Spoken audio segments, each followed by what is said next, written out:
Queridos, nós iremos ler, aliás, vamos deixar a palavra de Deus aberta no livro de Atos, capítulo 17. Nós pretendemos ir do verso 1 até o verso 15. Como o texto é rico, muita coisa, então vamos deixar para fazer a leitura à medida que a exposição prossegue. Só lembrando um pouco do que nós já vimos até chegarmos aqui.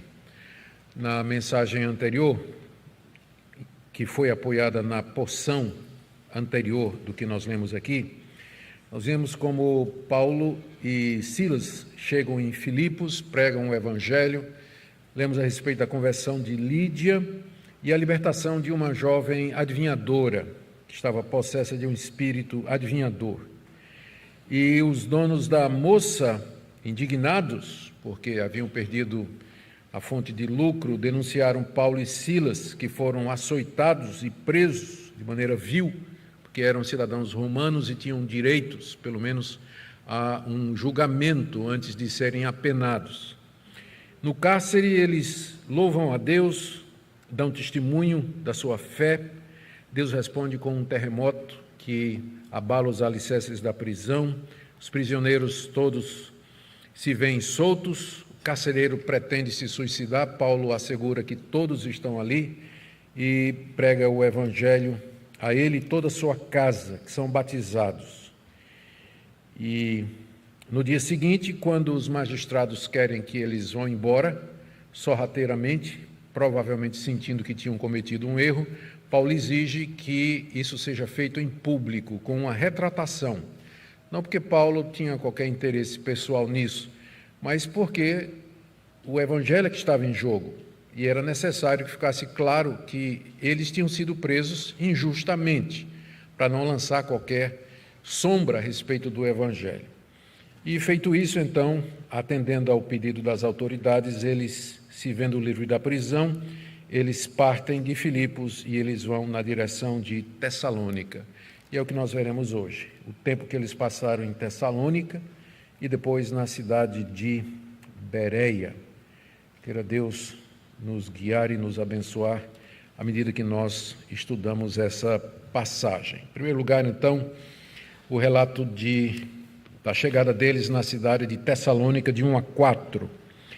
Isso aqui, eles saíram de Filipos, tendo passado por Anfípolis e Apolônia, Paulo e Silas chegaram a Tessalônica, onde havia uma sinagoga de judeus.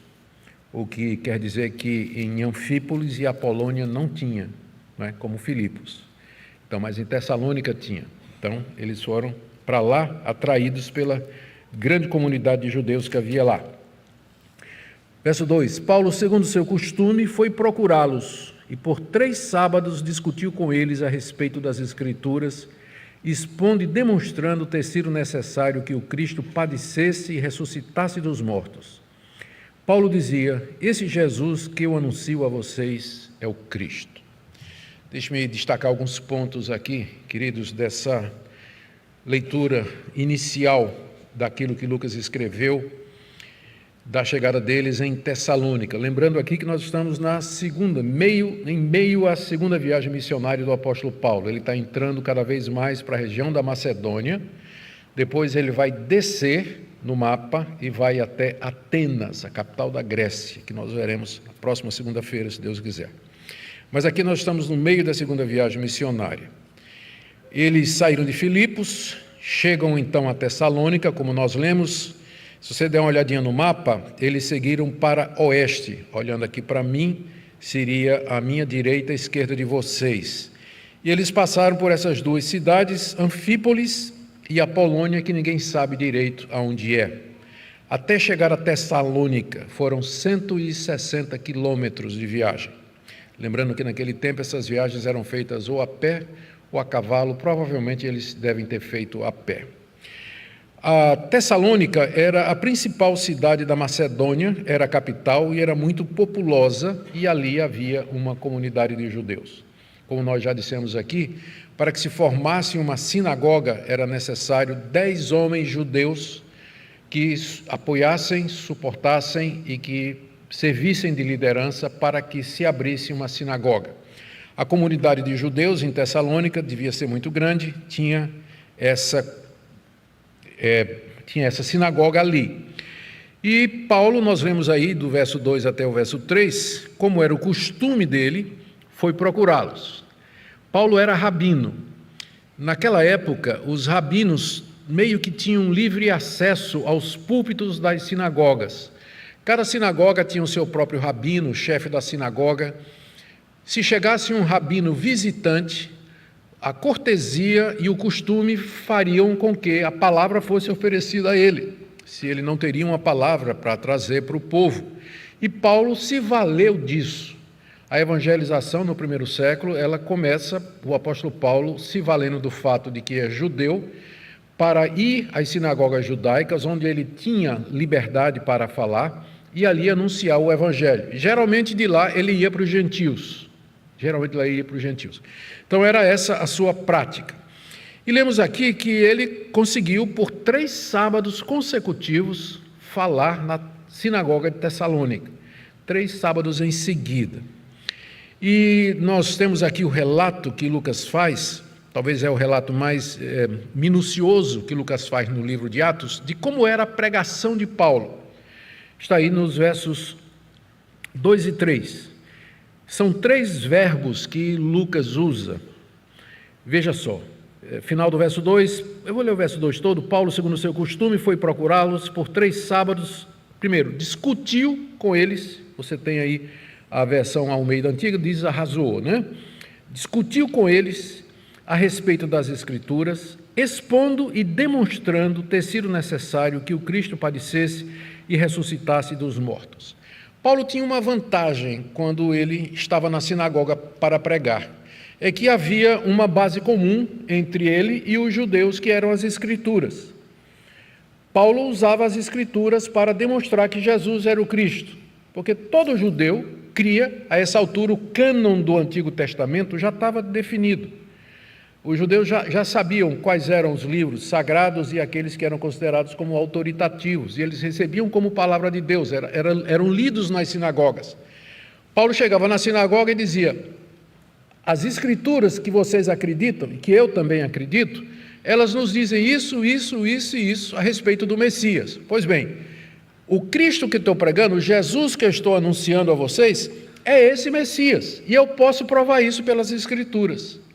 E esse era o método de Paulo. São 3 verbos, então vamos ver cada um deles. Primeiro ele diz aqui que Paulo discutia com eles, a tradução mais antiga diz arrazoava, não é? Esse verbo aí é o verbo dialegomai, que significa você discutir, falar através, literalmente é isso que significa, e que interpretado quer dizer você argumentar, você, através das palavras, jogar argumentos para convencer a outra pessoa, que foi traduzido como arrazoar, que eu acho melhor do que discutir. Então, a versão antiga eu acho que está melhor, da Almeida, né, que fala do arrazoado. Né? Paulo chamava e dizia, vamos conversar aqui, vamos discutir a respeito disso que eu estou falando aqui. O segundo verbo é o verbo expor, anoigo, no grego, que significa abrir.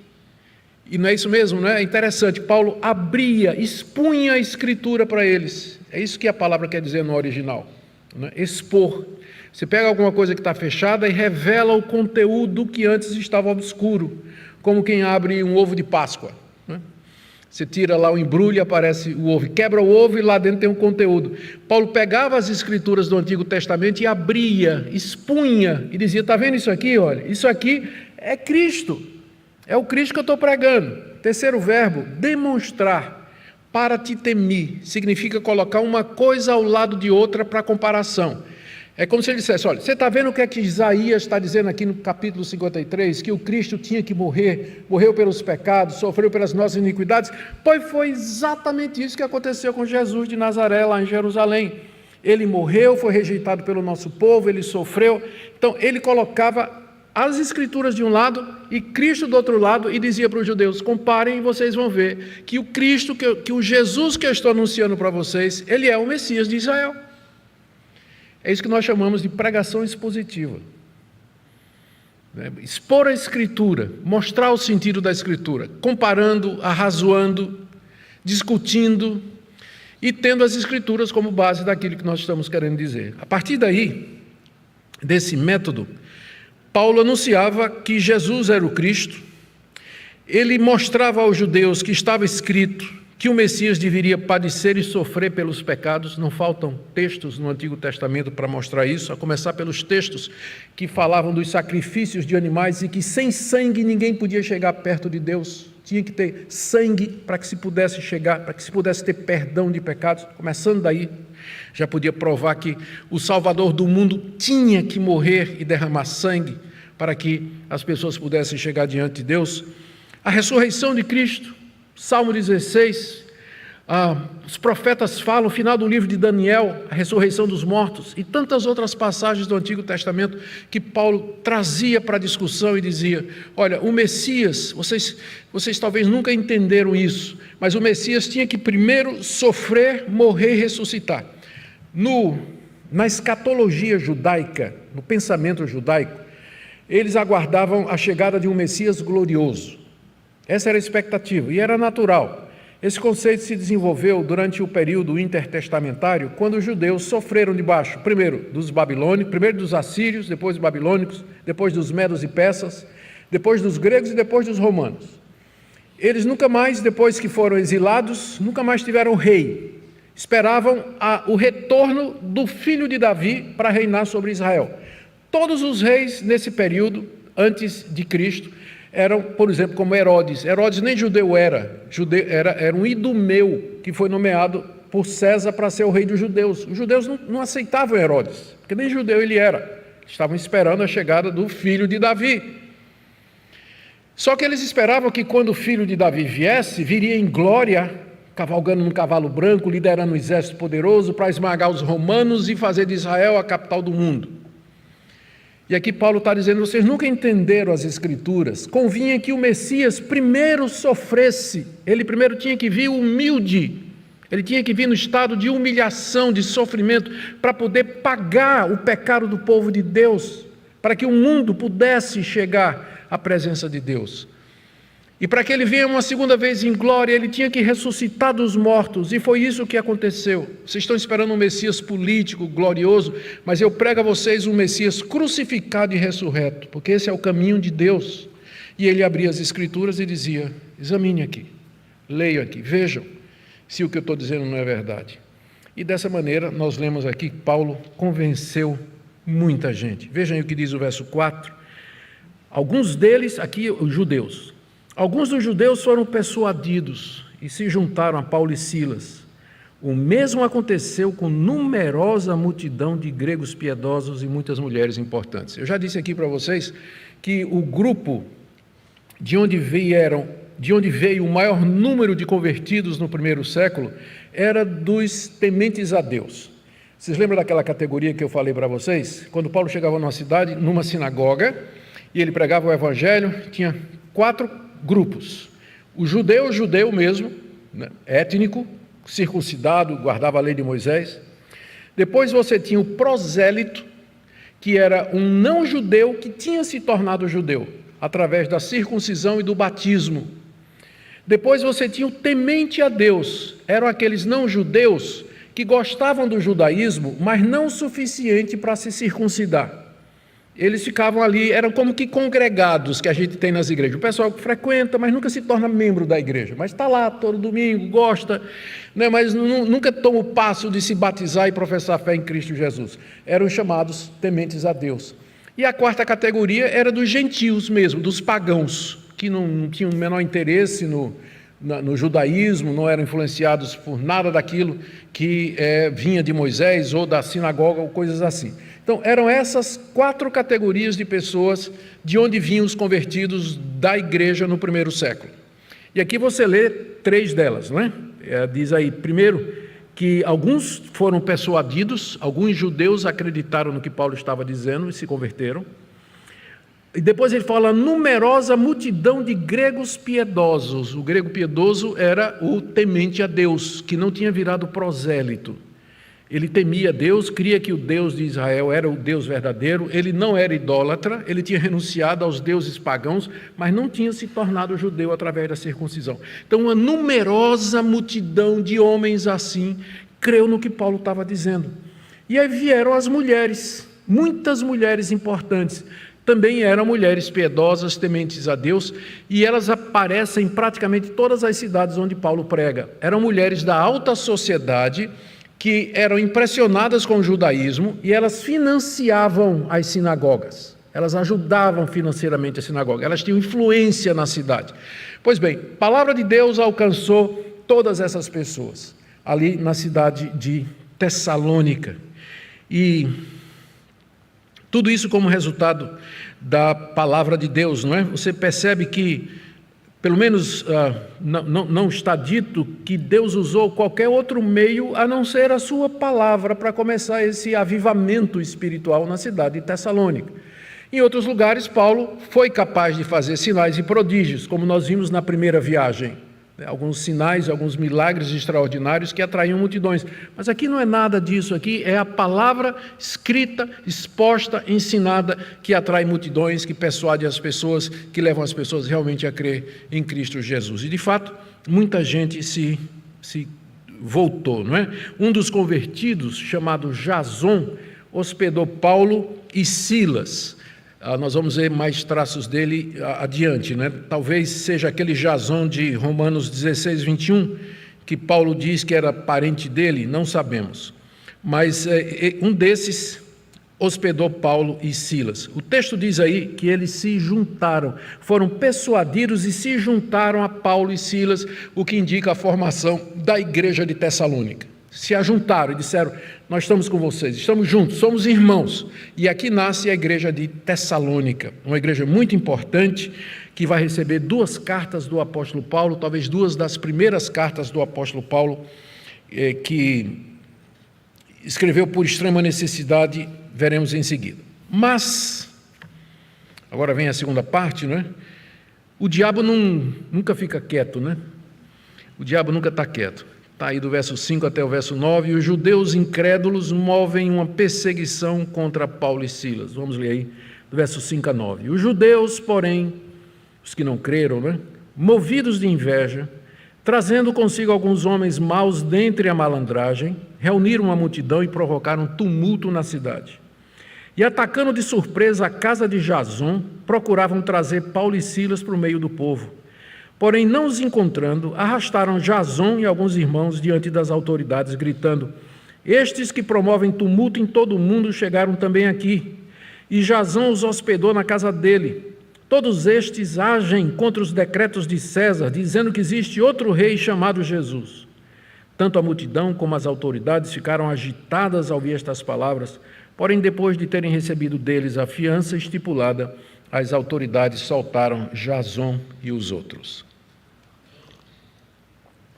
Aqui nós vemos a reação daqueles que não creram contra a pregação da palavra de Deus. A palavra de Deus provoca 2 reações. Quando ela é pregada em verdade, ela provoca 2 reações. Ela persuade, ela convence, ou ela provoca hostilidade.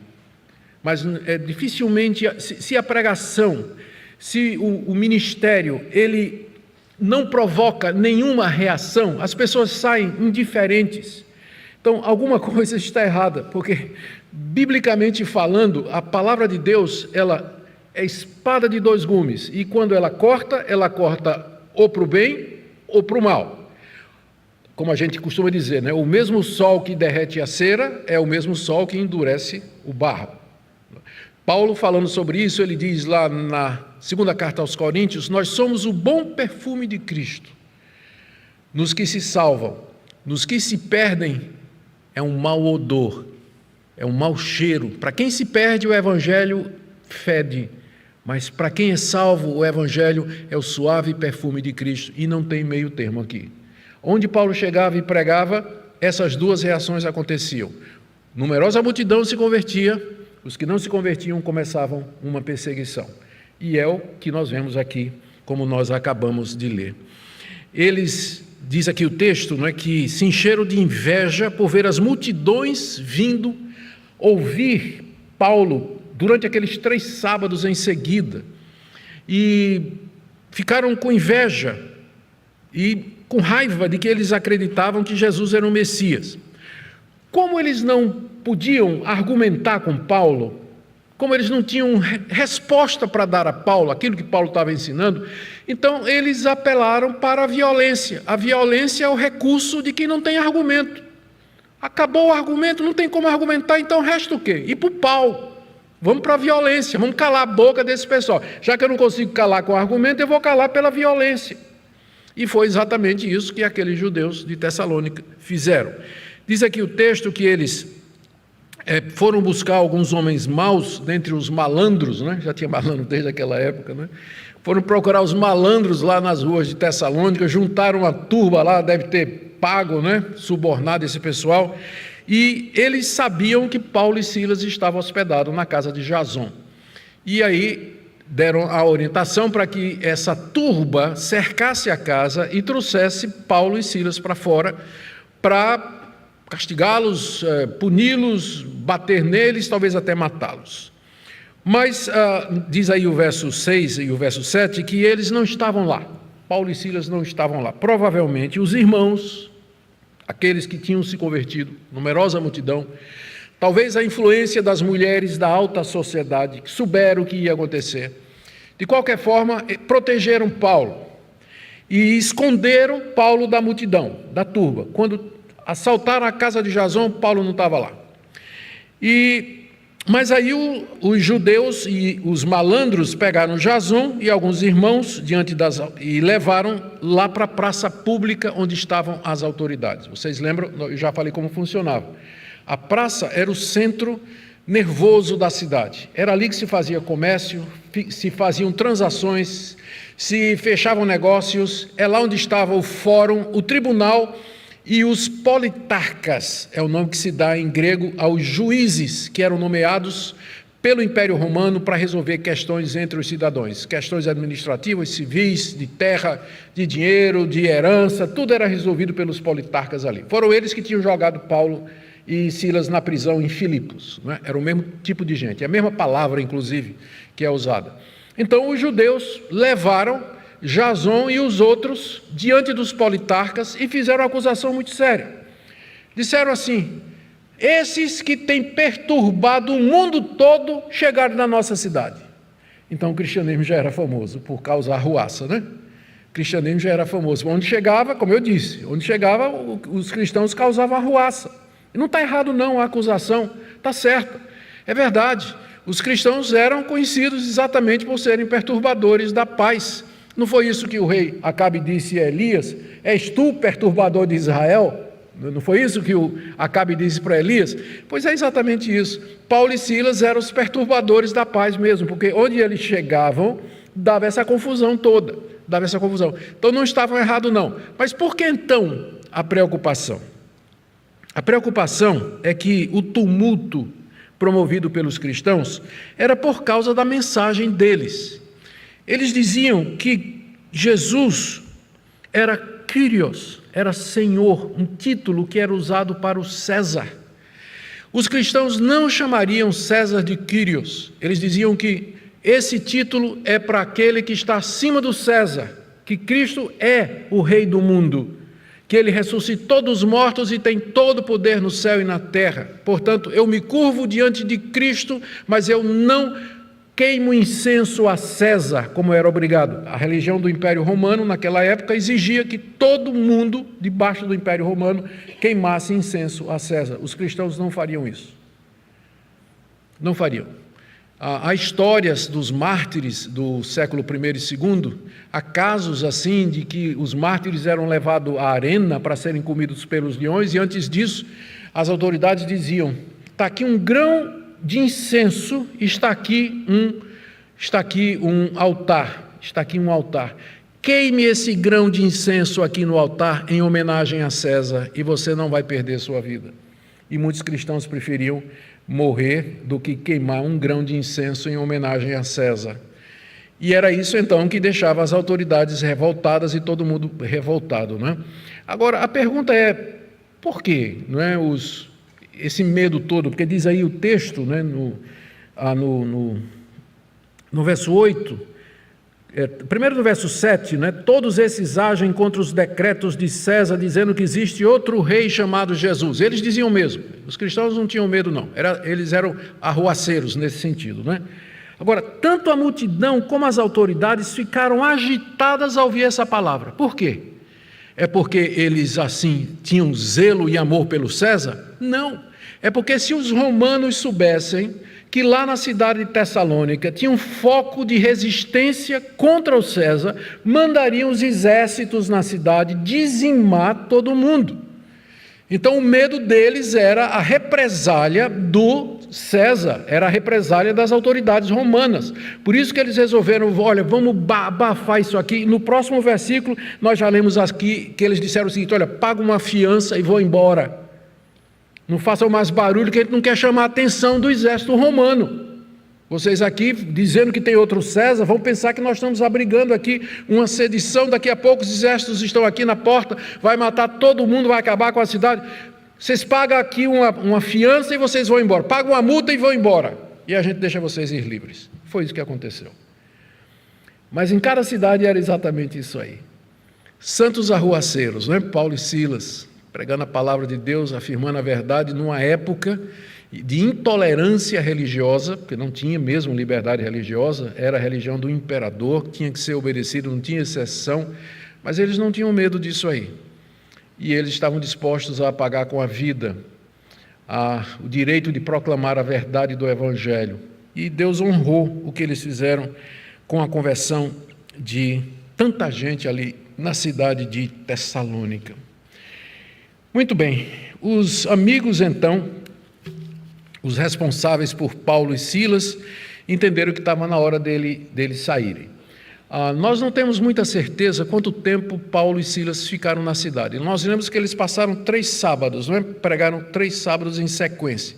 Se esse episódio que eu acabei de narrar aconteceu no 3º sábado como resultado, não é? Então Paulo teria ficado na cidade 3 semanas. Alguns acham que é muito pouco para ele ter estabelecido uma cidade lá, acham que talvez 5 semanas, mas de qualquer forma foi muito pouco tempo que Paulo passou ali na cidade de Tessalônica. Ele teve que sair. O que nos lembra o que eu já falei aqui, que nós não precisamos ser mártires antes da hora, que se você for perseguido numa cidade, fuja para outra. Fuja para outra. Agora, se você for preso, pego, e não tiver como fugir, e aí foi imprensado entre sua fé e a sua vida, opte pela sua fé. Né? Diga, eu não vou negar Jesus, mas se você puder fugir de Tessalônica, como Paulo tinha fugido de Filipos, fuja. E eu digo isso aqui, por exemplo, hoje nós temos liberdade de religião no Brasil. Vamos supor que um momento aí venha que é proibido secreto no Brasil. Eu vou fugir para o Paraguai. Né? Eu não sei para onde eu vou fugir. Né? Vou fugir para outro lugar. Por que eu vou ficar aqui? Né? Então, se puder fugir, fuja. Essa era a estratégia dos missionários. Não é? Eles saíram de Tessalônica, ainda não era na hora de ser mártir. Não tinha chegado a hora deles, tinha muito trabalho a ser feito. Então, eles saíram de Tessalônica e agora vão para Bereia, e é a nossa terceira parte do estudo. Veja aí do verso 10 a 12. Logo durante a noite, escondido, né, para não provocar a multidão, a turba, logo durante a noite os irmãos enviaram Paulo e Silas para Bereia. Ali chegados, dirigiram-se à sinagoga dos judeus. Eram incorrigíveis, né? Ora, esses de Bereia eram mais nobres do que os de Tessalônica, pois receberam a palavra com toda avidez, examinando as escrituras todos os dias, para ver se as coisas eram de fato assim. Com isso, muitos deles creram, mulheres gregas de alta posição social e muitos homens. Até aqui. Paulo e Silas, eles não se deixaram desanimar pelas perseguições que aconteceram em Tessalônica, até porque eles estavam animados, né, com o surgimento daquela nova igreja pujante ali, grande em Tessalônica. E eles saíram de lá, a pedido dos irmãos, de noite, e foram para a cidade de Bereia. Interessante que mais tarde nós lemos nas cartas de Paulo que ele tentou voltar a Tessalônica mais de uma vez, mas ele diz literalmente, Satanás me impediu. E ele não explica o que ele quer dizer com isso. Provavelmente, a virulência dos judeus de Tessalônica não permitiu que o apóstolo Paulo voltasse, talvez guardando as portas da cidade, usando de influência, alguma coisa, mas Paulo tentou voltar e ele não conseguiu. O que ele fez foi mandar Timóteo. Timóteo passou. Onde Paulo não vai, Timóteo vai. E Timóteo entrou na cidade, passou um tempo com os crentes de Tessalônica, e depois, quando Paulo estava em Corinto, é que ele chega com notícia da igreja de Tessalônica para dizer: olha, a igreja está ótima, a igreja está crescendo. Agora eles têm uma lista de perguntas para você aqui, não é? É quando Paulo escreve a primeira carta aos Tessalonicenses, a carta é mal interpretada sobre a vinda de Cristo, ele escreve a segunda carta aos Tessalonicenses, mas isso é outra história. Mas o ponto é que ele quis voltar e foi impedido. E aqui, então, ele vai para a cidade da Bereia, ainda mais para o oeste, né? Eu tenho que ficar do lado de vocês, né? Mais para o oeste da Macedônia, 96 quilômetros, mais ou menos 3, 4 dias a pé, caminhando até a cidade da Bereia. E lá eles repetem o mesmo padrão de evangelização. Onde é a sinagoga? E uma vez informados onde é a sinagoga, eles chegam na sinagoga e Paulo: eu sou rabino, posso falar? Claro, meu irmão, o senhor tem todo o direito aqui. Irmãos, eu trago para vocês uma boa notícia. Aquilo que os profetas falaram, aquilo que Moisés disse que Deus haveria de levantar um grande profeta como ele, eu trago boas notícias de que isso aconteceu. E eu quero mostrar isso a partir das Escrituras. Por favor, passa o rolo aí das Escrituras. Me dá o rolo de Isaías aí. E aí começava tudo de novo, né? Começava tudo de novo. Mais uma vez, a mão do Senhor estava com eles. Lemos aí no verso 11, que os de Bereia eram mais nobres do que os de Tessalônica, pois receberam a palavra com toda avidez, examinando as Escrituras todos os dias para ver se as coisas eram de fato assim. Eles mostraram grande interesse em ouvir o que Paulo estava dizendo. Quando Paulo começou a falar na sinagoga, a mesma coisa que ele tinha falado em Tessalônica, eles foram mais educados, é isso que mais nobre quer dizer aqui. Eles foram mais educados, porque pelo menos disseram assim: ok, vamos conferir mesmo se é verdade, não é? Vamos examinar se essa interpretação que você está dando aí das Escrituras, ela de fato é a interpretação que faz sentido. E aí, todos os dias, eles se sentavam com Paulo, abriam as Escrituras e verso a verso o apóstolo Paulo ia mostrando: olha aqui, aqui, aqui, aqui. E o resultado é que, mais uma vez, pelo poder da palavra de Deus, muita gente creu. Verso 12. Com isso, muitos deles creram, mulheres gregas de alta posição social, e muitos homens creram naquilo que Paulo estava dizendo, que Jesus era o Messias de Israel, que morreu pelos pecados, está vivo e reina para todo sempre. Que coisa extraordinária, meus irmãos, o poder da palavra de Deus. A gente não tem ideia, não é? A gente não imagina as dificuldades que esses homens enfrentaram para anunciar o Evangelho àquele povo, mas o Espírito de Deus agindo através da palavra é capaz de persuadir, de iluminar o entendimento, de convencer as pessoas, de mostrar a coerência, a lógica da interpretação cristã das Escrituras do Antigo Testamento. Mas Satanás não para quieto, e ao ver seu reino sendo saqueado pelos missionários, não demora a aparecer, não é? Verso 13 a 15. Logo que os judeus de Tessalônica souberam que a palavra de Deus era anunciada por Paulo também em Bereia, foram lá agitar e perturbar o povo. Então os irmãos fizeram com que Paulo fosse imediatamente para os lados do mar. Porém Silas e Timóteo continuaram em Bereia. Os responsáveis por Paulo levaram-no até Atenas, e regressaram trazendo ordens a Silas e Timóteo para que fossem encontrá-lo o mais depressa possível. Esses judeus de Tessalônica eram tão virulentos que quando Paulo escreveu, aqui vocês vão me dar um tempinho aqui, porque não tenho certeza se foi na primeira ou na segunda, quando Paulo escreveu a primeira carta, deixa eu ver se foi na primeira, acho que foi na segunda carta, ele disse o seguinte a respeito, é isso mesmo, ele disse o seguinte a respeito dos judeus. Rapaz, quando a gente vai ficando velho, as coisas vão sumindo da cabeça da gente. É em 1 Tessalonicenses, eu tenho certeza. Só que eu não sei onde é que está. Ele diz aqui, ó. Já, alguém depois acha alguém, me diga aí. É quando o apóstolo Paulo diz assim, que esses judeus lá de Tessalônica, eles são inimigos de todos os homens, e que finalmente o juízo de Deus caiu sobre eles, por tudo que eles fizeram, Muito bem, isso depois eu prometo que depois eu digo para você direitinho, tá? Onde é que está? Mas Paulo, quando escreve as 2 cartas aos Tessalonicenses, ele está muito furioso com os judeus por conta dessa perseguição que eles moveram sem sentido contra ele e contra seus colegas, não é? Muito bem.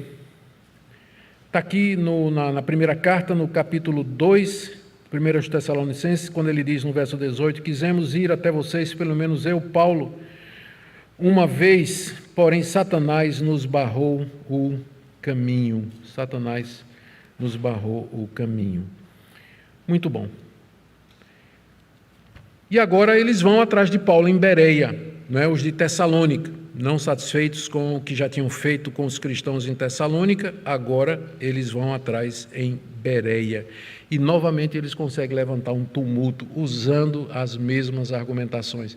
Esses homens são aqueles que provocaram tumulto e que atraíram a atenção dos romanos. Eu estava me lembrando aqui do que eu não estava achando na passagem, me lembrei de um vídeo muito engraçado, eu até não sei, né? Um momento de descontração aqui. Eu até não sei se o vídeo é fake ou não, mas é que é um culto onde o pessoal está tocando lá uma banda, aí entra o pastor que vai pregar, né? A banda tinha acabado de tocar aquele solta o cabo, Danal.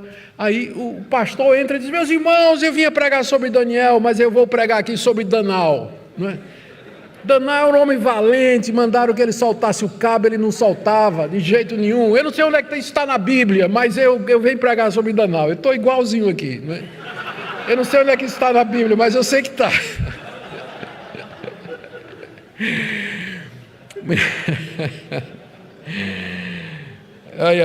Vamos lá.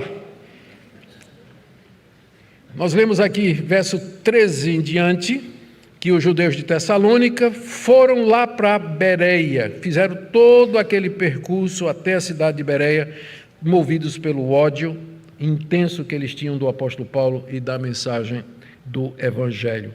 E lá eles fizeram outro tumulto, e mais uma vez os irmãos resolveram que não estava na hora dos missionários morrerem, não é?